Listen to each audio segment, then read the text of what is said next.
機密數據室，要靚一定得。我係 Dr. Mark，每期咧同大家分享機密數據。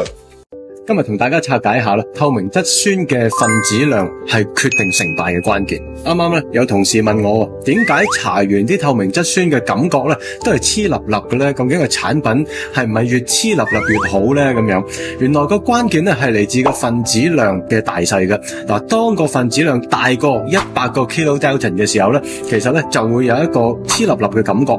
其實就係佢冇辦法完全溶解喺個水分入邊，所以先有呢個黐立立嘅感覺嘅啫。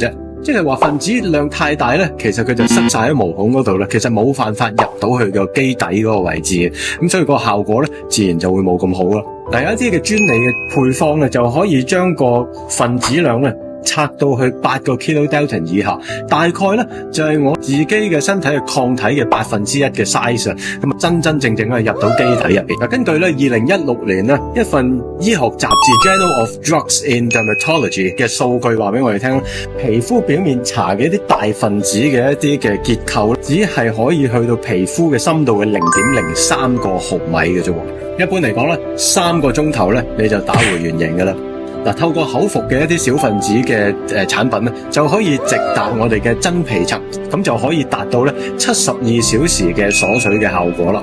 嗱，記住個黃金定律啦，就一定要細過10個 kilodalton 咧，先至係呢一個補水嘅通行證。你一定要攞到呢個 size 先得。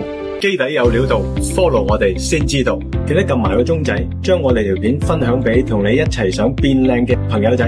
下一集再同大家一齊開機密。